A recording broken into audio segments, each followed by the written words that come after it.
Debra passed away suddenly in December of 2011, and as my children and I were going through that unbelievable period of grief and sense of loss, it's sort of a helpless feeling, and you want to think about what you can do in addition to putting one foot in front of the other and trying to get through it.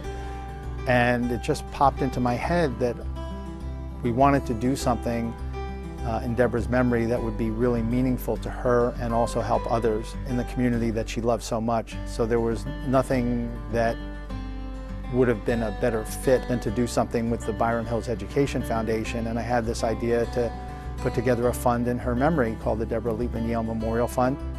Debra was the type of person who was always involved in various activities and various causes, and there wasn't one closer to her heart than those that affected children in the community, her own and those of our friends. So it was quite a natural thing for her to look into the Byram Hills Education Foundation, saw the types of wonderful things they were doing to raise money to help our children's educational experience, and then just the type of person she was, she naturally got involved.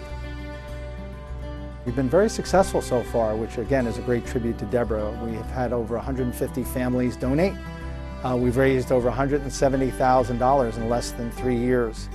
And we've also, I believe, granted over 10 grants, both sharing with the Education Foundation and a number of Insta grants, which are those smaller, more timely grants. Out of that $170,000, I think over half of it is actually coming from donors outside of the district. So I think that's a terrific incremental source of funds that wouldn't have existed had we not created this fund. So I think that in and of itself is one of the best tributes we can have.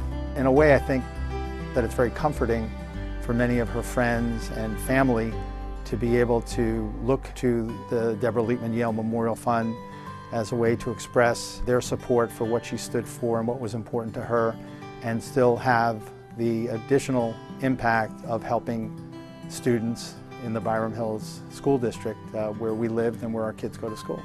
Those who want to make a donation in Debra's memory can do so through the online portal of the Education Foundation.